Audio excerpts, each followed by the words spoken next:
Singh, all India progressive group के secretary के साथ हमारे बगल में बैठे हुए हैं चीफ कन्वीनर डॉक्टर मधुप जी, बगल में बैठे हुए हैं हमारे बैंकर्स जो इस एसोसिएट ऑर्गेनाइजेशन है, बैंकर्स ग्रुप के चीफ मैनेजर श्री अरुण कुमार जी, और मेरे बगल में बैठे हुए हैं राष्ट्रीय मानवाधिकार के और इस ग्रुप के फाउंडर मेंबर चंद्रमोहन जी। हमारे साथ बैठे हुए हैं डॉक्टर रमन रंजन जी, जो इस ग्रुप के सभी लोग एक तरह से कह सकते हैं कि फाउंडर मेंबर के रूप में और काफ़ी सक्रिय सदस्य हैं। और साथ में बैठे हुए हैं डॉक्टर वृंद्रनाथ मौर्य जी। तमाम आप प्रेस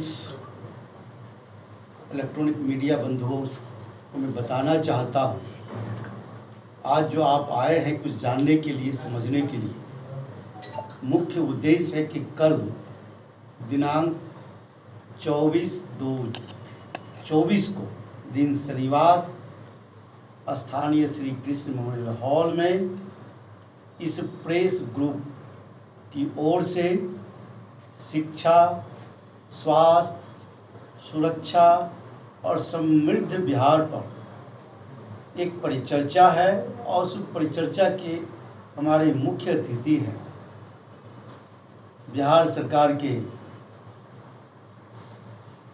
तेज तरार बिहार के उप मुख्यमंत्री, भाजपा विधानमंडल के नेता और भाजपा बिहार प्रदेश के अध्यक्ष परम आदरणीय सम्राट चौधरी जी इस कार्यक्रम के मुख्य अतिथि हैं। अब एक सवाल आप लोगों के जहन में जरूर होगा, जो कि सभी लोगों के जहन में भी रहता है, कि आखिर आपने सम्राट चौधरी को ही क्यों सेलेक्ट किया एज ए मुख्य अतिथि।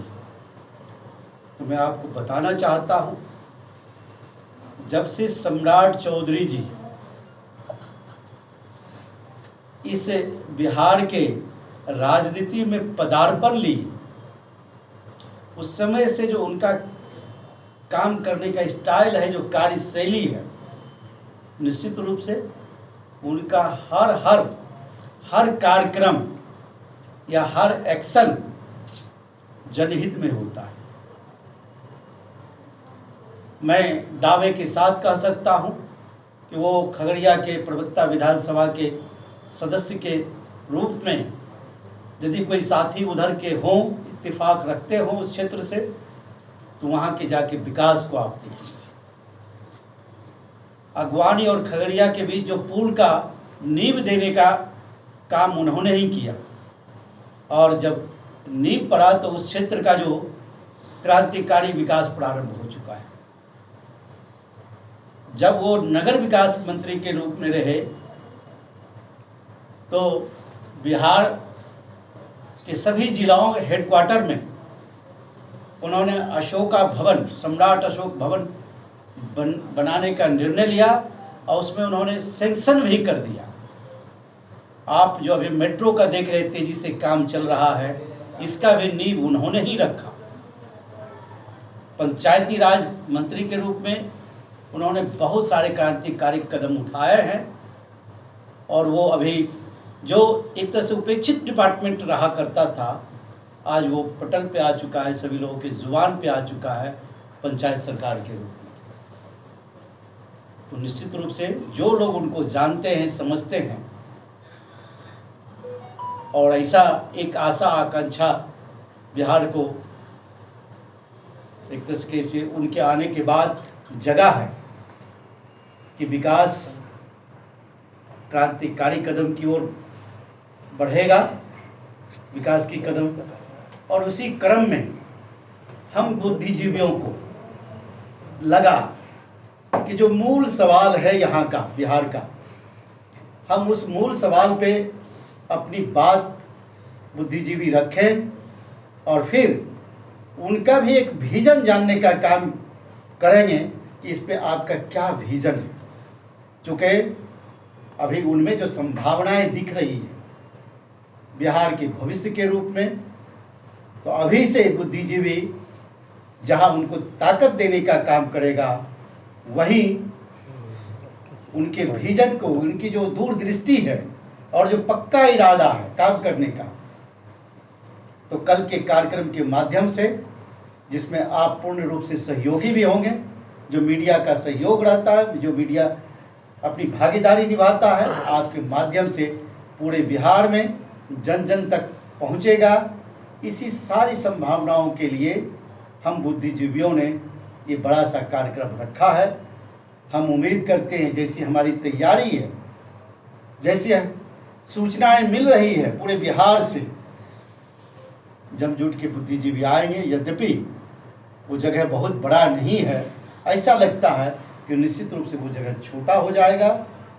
तब भी बाहर में भी हम लोगों ने अपने बुद्धिजीवी साथियों के लिए LED बड़ा सा स्क्रीन लगाया है, और हम समझते हैं कि 1500 कुर्सियों की भी व्यवस्था हम लोगों ने किया है।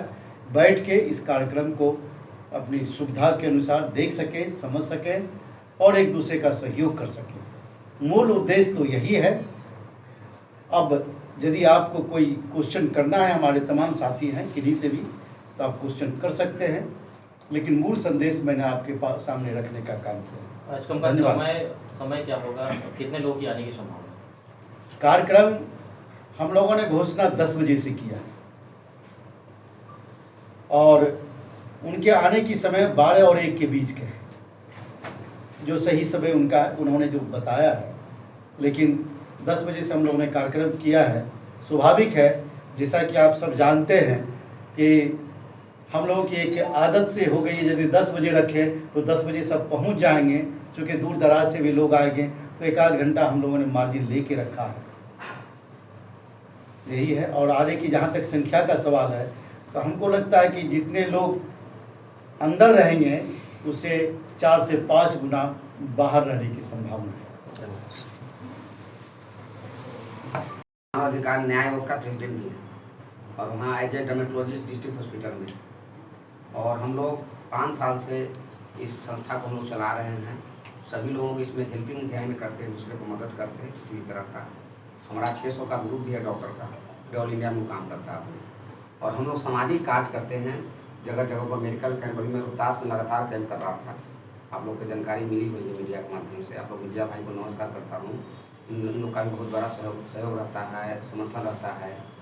और हम, मेरा एक मुख्य उद्देश्य यही है, हमारे सेक्रेटरी साहब बोल चुके हैं कि हम लोग बिहार में बाहर के लोग, यहाँ ऐसा हम लोग व्यवस्था रखें कि मेडिकल के क्षेत्र में, एजुकेशन के क्षेत्र में हमको बाहर नहीं जाना पड़े। हम लोग ऐसा व्यवस्था रखें कि हाँ, मेडिकल का इलाज यहीं पर हो जाए, यहाँ से कोई भी मूव नहीं करे बाहर। इसी पर परिचर्चा है, स्वास्थ्य पर और सुरक्षा पर और एजुकेशन पर खास करके, क्योंकि हम चाहते हैं कि हमारा बिहार हब रहे। जिस तरह से हम कोटा जा रहे हैं, तो कोटा के बगैर हम लोग यहाँ भी उसका ऑप्शन रखें कि यहाँ बिहार में ही क्यों नहीं, बिहार में हमारा बुद्धिजीवियों का शोध रहा है, बिहार में हमारा नालंदा विश्वविद्यालय रहा है, बहुत बड़े यहाँ से विद्वान बने। हर साल हम लोग का देख रहे हैं कि इंडिया टॉप कर रहे हैं, UPSC में भी टॉप कर रहे हैं, BPSC में टॉप कर रहे हैं। तो मैं चाहता हूँ, इसीलिए माननीय सम्राट चौधरी से मैं निवेदन करूँगा, उनके पास हेल्थ भी है, तो मैं निवेदन करूँगा, इसलिए मैं चर्चा रखा, उनको इन्वाइट किया हूँ कि आप हेल्थ में ऐसा करें कि हमारा जितना मेडिकल कॉलेज है वो सब अपग्रेड हो जाए, और हमारा डॉक्टर को कभी भी कोई भी चीज़ का जरूरत पड़े तो यही इलाज हो और यही सुविधा दे सके। हम केवल खोल देने से नहीं होता, उसको बढ़िया से प्रॉपर्ली चले और लोगों को विश्वास जीत जाए कि जो आप फिलौर जा रहे हैं, आप बम्बई जा रहे हैं, यहाँ ऐसा लगे कि नहीं, यहाँ भी इलाज हो सकता है और अच्छा इलाज हो। तो लोगों को जाने से रोकने के लिए हमको उस पर काम करनी है, तो उस क्षेत्र में हम लोग काम करेंगे। कल इस पर चर्चा होगी सर से, माननीय सम्राट चौधरी जी से। और हम लोग टीम वर्क काम करते हैं कहीं भी पूरी इंडिया में, छत्तीसगढ़, बिहार, बंगाल और उड़ीसा, सभी जगह से आ रहे हैं। अभी आपका दिल्ली से भी लोग आ रहे हैं, बम्बई से लोग रास्ते में आ रहे हैं। हमारा सभी लोग माननीय सदस्य लोग हैं, अपने अपने प्रभार लिए हुए हैं। कोई बम्बई देखते हैं, कोई, मैं छत्तीसगढ़ देखता हूँ, वहाँ लोगों को जो भी होता है मैं उसको देखता हूँ, कि सामाजिक कार्य को करता हूँ। प्रशासनिक कार्य के साथ में मैं सामाजिक कार्य भी करता हूँ। मैं कई अवार्ड भी मिल चुका है छत्तीसगढ़ में, तो कहने का मतलब कि यहाँ भी उस तरह का सिस्टम लागू हो जहाँ अदर स्टेट में मैं घूमता हूँ तो मेरे को लगता है कि बिहार में बहुत संभावनाएं हैं और यहाँ लोग कार्य करें मिल के टीम वर्क करें तो अच्छी हो सकता है। यहाँ विविधता की कमी नहीं है, यहाँ सोर्स की कमी नहीं है, केवल कमी है तो हम लोगों को मनोबल बढ़ाने का और जो गांव के जो अंतिम पंक्ति में खड़े लोगों को एक्टिव करने की ज़रूरत है, उनको सुविधा दिवाने की ज़रूरत है। हताश निराश होते हैं उनको एक हाथ करने की ज़रूरत है, उनको सपोर्ट करने की ज़रूरत है। उस पर उन्होंने काम करना शुरू कर दिया है और उसका बानगी है, उसका शुरुआत 29 मेमोरियल हॉल से कल करेंगे। 10 बजे से 6 बजे तक रहेगा। उसमें खाने पीने का सब व्यवस्था हमने किया है अपने ग्रुप के माध्यम से, सहयोग समर्थन से, और आगे भी जारी रहेगा। Again, our past glory, whatever Bihar used to have. That's why the theme of this subject is Samagra Vikas Samarth Samrat. We want to know his vision on this issue, how we will go and how we will move forward, and developed Bihar can be shaped out, educated Bihar can be shaped out. Thank you all. And one through Press Varta, I want to say my all the intellectuals, please come safely, take care of everything. Thank you all. रखा गया है शिक्षित, स्वस्थ, विकसित एवं समृद्ध बिहार पे। इस परिचर्चा के माध्यम से सभी सेक्टर के लोग, चाहे वो वकील वर्ग हो, प्रोफेसर वर्ग हो, टीचर वर्ग हो, बैंकर्स वर्ग हो, आयुष वर्ग हो, डॉक्टर वर्ग हो, सभी वर्ग के लोग बुद्धिजीवी इसमें आ रहे हैं। और यह हमारा जो संगठन है यह प्रगतिशील बुद्धिजीवियों का संगठन है। तो इस संगठन के माध्यम से हम बिहार के गौरवशाली इतिहास को पुनः किस प्रकार प्राप्त कर सके, जो एक पुराना हमारा गौरवशाली इतिहास रहा है बिहार का, तो इसमें हमारा डिसीजन मेकिंग बहुत मायने रखता है। तो हम इस परिचर्चा के माध्यम से अलग अलग सेक्टर में हम किस प्रकार बिहार को नई ऊंचाइयों पर ले जा सके, इसके लिए हम एक जो हमारा जो सारांश आएगा, एक्सट्रैक्ट आएगा, उसको हम माननीय मंत्री जी के माध्यम से सरकार तक पहुंचाने का काम करेंगे, जिससे कि बिहार का गौरवशाली इतिहास वापस आ सके। ठीक है। यहाँ हम लोग भी प्रोग्रेसिव से जुड़े हुए फाउंडर मेंबर हैं और जो कार्यक्रम के संबंध में ऑलरेडी हमारे सचिव महोदय ने और चीफ कन्वीनर महोदय ने काफ़ी अच्छे से विस्तार से बता दिया है। हम लोग का जो मेन उद्देश्य वही है जो हमारा प्राचीन समय बिहार में जो शिक्षा का केंद्र था बिहार, और जो पहले जितना स्मृत था बिहार, हम लोग उसी को लेकर के परिचर्चा कर रहे हैं। जो हम लोग का थीम भी रखा गया है, शिक्षित, स्वस्थ, समृद्ध बिहार पर परिचर्चा। हम लोग का मेन उद्देश्य वही कि 3 चीज़ों पर फोकस करके बिहार को और आगे ले जाया जाए, और उसके लिए हम लोगों ने एज ए चीफ गेस्ट माननीय डिप्टी सीएम श्री सम्राट चौधरी जी को इन्वाइट किया है। और हम लोग उनसे यही उम्मीद करेंगे कि सब यूथ को साथ लेकर के हम लोग एक समृद्ध बिहार का निर्माण करेंगे। धन्यवाद।